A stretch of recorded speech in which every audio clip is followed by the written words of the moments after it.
My name's Tom Mead and I write murder mysteries, specifically locked room mysteries, which is a subgenre of the classic vintage style golden age whodunit. My latest book is called Death and the Conjurer. Here it is. It's published by Head of Zeus in February of 2023. Death and the Conjurer came about from a series of short stories that I've been writing over the last few years, featuring my detective character Joseph Spectre. I was having great fun coming up with puzzles and mysteries for him to solve, so really it was just a natural progression to see what else I could do with that character and whether he would work in a longer form piece of fiction. And it also gave me the opportunity to try and develop something plot-wise that was more complex and multifaceted. Well, my main character, Joseph Spectre, is a retired music hall magician who is recruited by Scotland Yard to help them solve a string of seemingly impossible crimes. As such, he's very much in the mould of the classic Golden Age amateur sleuth, so I'm thinking particularly of Agatha Christie's Hercule Poirot or John Dixon Carr's Gideon Fell. But in terms of real life inspirations, an obvious comparison would be Harry Houdini, who was obviously one of the greatest illusionists, but was also a skeptic and a debunker of fraudulent psychic mediums.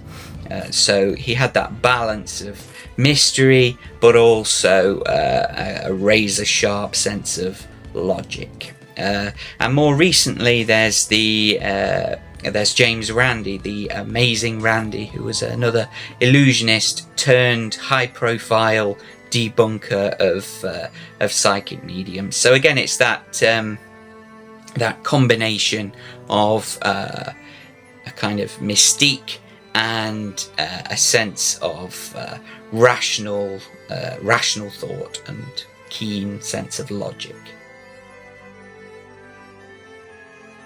When I'm writing, what I am basically trying to do is to give readers the same sensation that I enjoy when I'm reading a good mystery. There's nothing quite like the feeling when you get to the end of a murder mystery and everything just ties so neatly together and everything is explained, and it's a very kind of a satisfying sensation of all the pieces falling into place.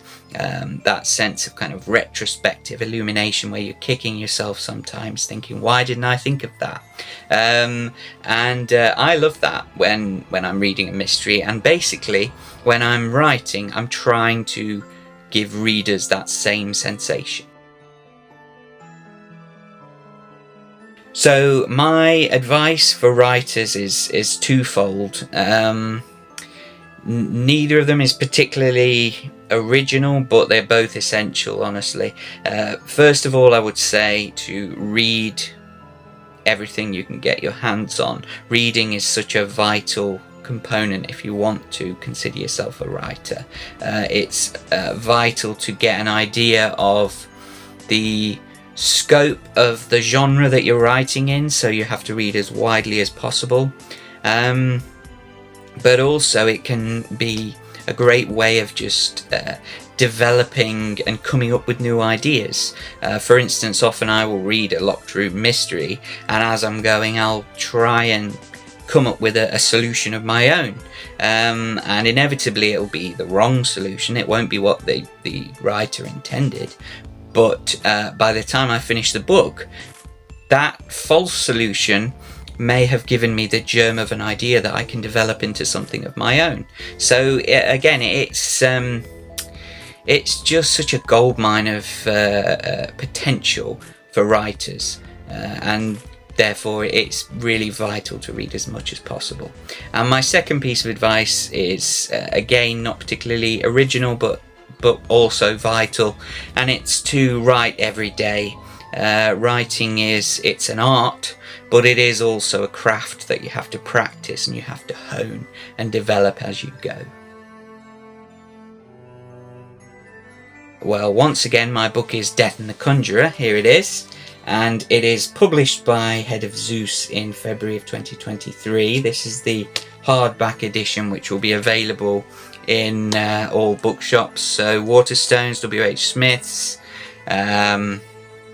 Blackwell's, Foyle's, or a variety of independent retailers. There's also the ebook edition, which is available for Kindle, and the audiobook edition, which you can get on Audible.